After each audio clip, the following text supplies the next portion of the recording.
All right. Hi, everyone. My name is Mason from the Gay Gaming Pros. And today we have an extraordinary guest with us, the immensely talented and fearless and versatile actress, Jamie Lee Curtis. Hello, everybody. Fearless. I like fearless. You know what? When I'm dead, maybe I'll just tell my people, just put my name and then just put the word fearless. That would make me really happy. Okay, I'll duly noted for that. Okay, note to self. Yeah. Like, just if anybody is texting with Ruby right now, maybe you can just let Ruby know that that's what the Okay. little rock will say. Well, I obviously would love Ruby to come onto the GGP channel too sometime. So maybe her and I can chat. But thank you for joining me in GGP. It's an honor to have you here. Thank you very much. How are you doing today? Awesome. Drinking water out of my success is a state of mind. Hot dogs are a state of hands cup from Everything Everywhere All at Once, which they made me. Someone made me, which is good. Gosh, I wish I could get my hands on that mug myself. I mean, that's actually a question I want to get to in a little bit, but first we're here to talk to you today about your new upcoming film, Everything Everywhere All at Once, which stars you and Michelle Yeoh. For our audience who hasn't seen it yet, is there any way you could give us just a quick summary of what it's about? Yes, it's about love. Ultimately, it's about love is love. It's about a family that is sort of fractured by the circumstances of life. The American dream gone awry. The American dream really failing for this family. There's a gay daughter who is trying to exist in a Chinese culture. It's a Chinese immigrant family, a husband and wife who are fracturing, who can't hold their marriage together. And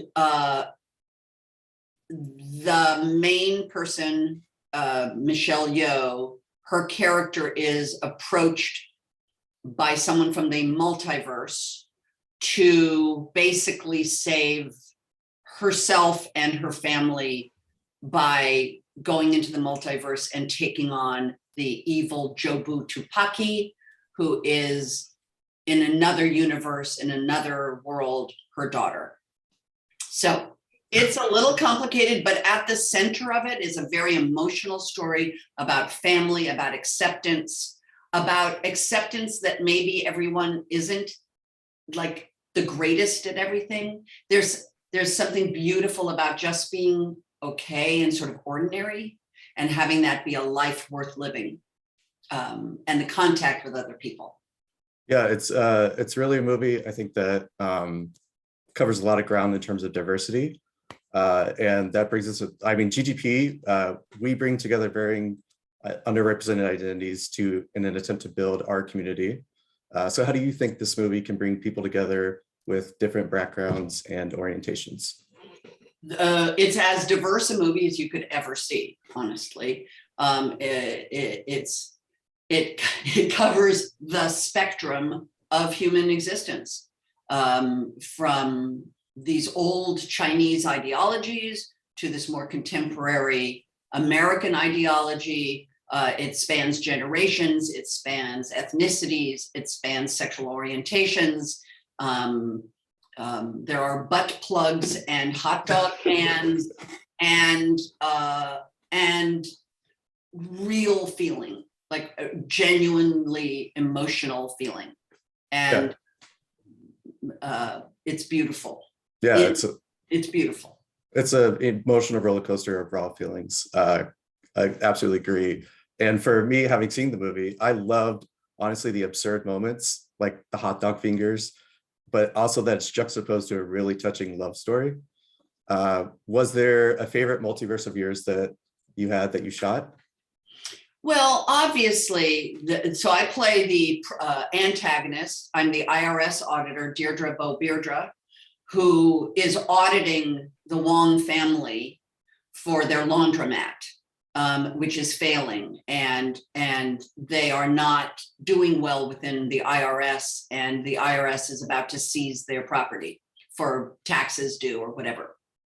And at one point in a multiverse, Deirdre and the main character, Evelyn, who is Michelle Yeoh, end up in the hot dog hand universe, where hands are made of hot dogs. So your fingers are long and floppy, and we can only use our feet to communicate physically.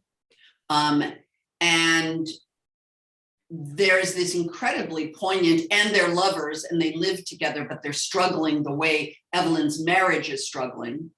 And it's incredibly poignant in the midst of the fact that they have these long, crazy hot dog hands. And yet you believe everything that's happening. They're breaking up. There was a conversation about a loofah and who bought the loofah, and should I leave the loofah for her because she used it more than me and I know she liked it. And those incredibly poignant, heartbreaking moments when a relationship is ending, when you really love each other, when you're heartbroken, you both are heartbroken. It was just incredibly moving and yet absurdist, as you said. So kind of a wonderful combo platter. Yeah, it was just beautifully captured. Thank you. Yeah, well, thanks to the filmmakers too. I'm going to do a really quick switch here. This is for all the horror fans, and there are many. Did any of this evoke your days as Scream Queen? No, because I'm also the heroine in those movies. You know, Laurie Strode is sort of, I'm the final girl. I'm the one who's fighting. In this, I'm Michael, if anybody. And it was certainly a pleasure for me to not to approach it from a more aggressive standpoint, to be the aggressor. Was something I was not used to doing, and it was just obviously a pleasure for me to be able to do that a little bit. Right. That's why I called you versatile, because it was just so different seeing you in that role, particularly. But I have a really quick story wrapped in a question. So I'm gay, and I'm actually from a small town in Illinois, and had always fantasized about being from the fictional Haddonfield. Wow. Halloween is actually my favorite horror film, and it's the first horror movie I remember ever seeing, probably when I was 5. I even have like a Michael Myers tattoo. Okay, you're okay. Deep cuts. So I love the series very much.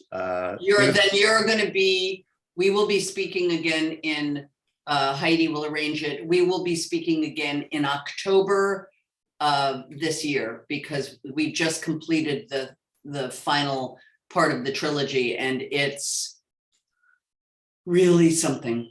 When it says Halloween ends, it really ends. Yeah. Well, there is an ending of sorts. There is an ending. Something ends, and it's incredible, and it's a very surprising movie, and people will be angry and disturbed, and it's very interesting. All right, noted too. For let's reach out to Heidi for that then. But all this is to say that you, Jamie, mean a great deal to a gay generation of horror fans. Thank you. What does that mean to you?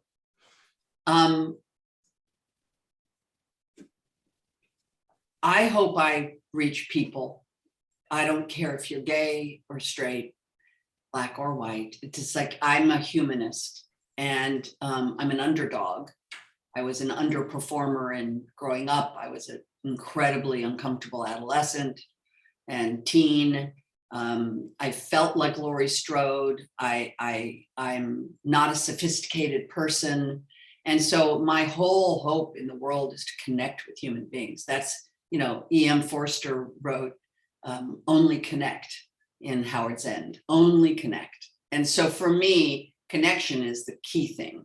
And if a gay person feels a special kinship to me, it's simply because I have a compassionate and open heart. And I understand how hard life is for people. And that life is hard for people. And life is really hard for gay people. And life is hard for trans people. And life is hard for women. Just being a woman is hard.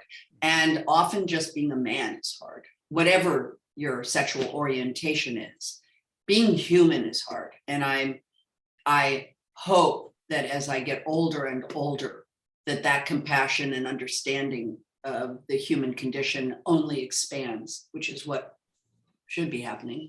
And in that, I hope that my inclusive heart will just include more. I had very little experience with the trans community until a year and a half ago. And I am educating myself and trying to learn and read, and I'm connecting with people who are leaders in that community. And so I've been attracted to those stories from the beginning. I'm trying to make a movie about Sarah Cunningham, who you know started Free Mom Hugs, which was she was a Christian mother who rejected her gay son. Mhm. And then she changed her mind and rejected the church rather than her son, and now has become an advocate for gay and the whole LGBTQIA plus community. So Yeah. Incredible human, just like yourself. Thank you for staying compassionate throughout your career too. thank you. And I just want to give a quick congratulations on the announcement of your daughter's wedding.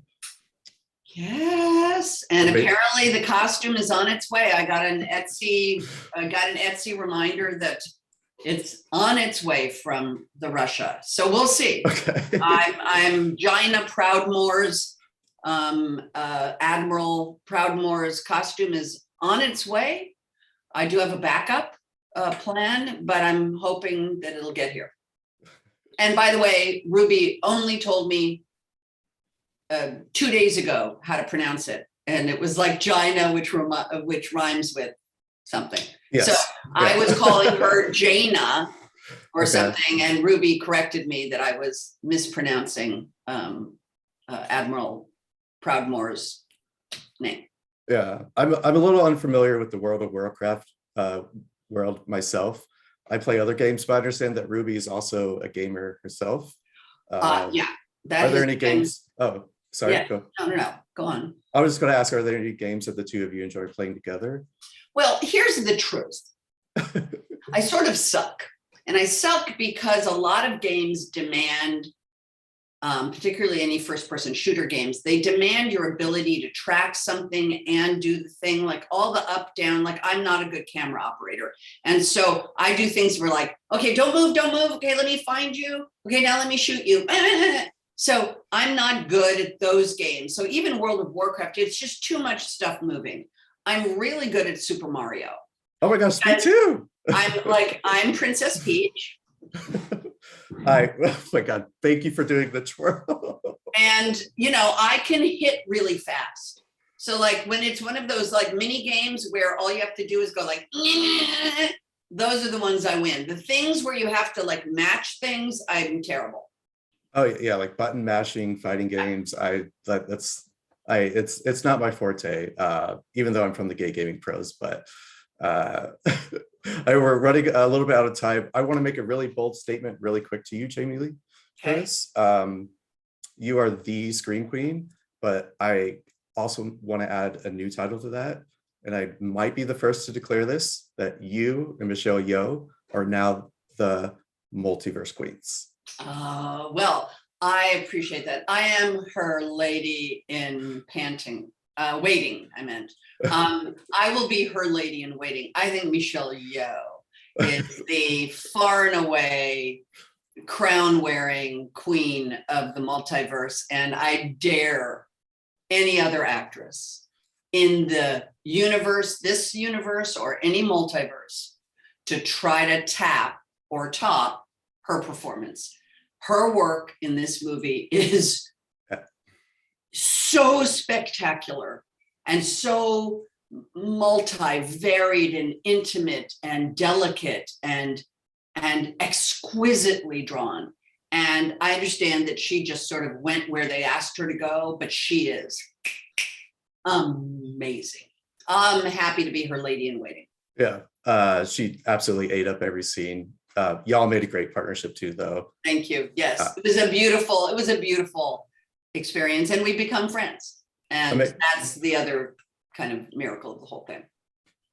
All right, amazing. Thank you again, Thank Amy, you. for joining You're us. lovely, and we'll see you in October, Heidi. We'll make sure that happens. Yeah, yeah, and you're always welcome to join our stream to play some games. We could be terrible together. And also, don't forget to check out this incredible movie, which is playing everywhere all at once. I believe wide release on April 8th. On the 8th of April, anywhere, everywhere, all at once, you can go see this movie. Yes. Thanks, All right. everybody. Stay safe. Thank you, Jamie. Play hard. Bye.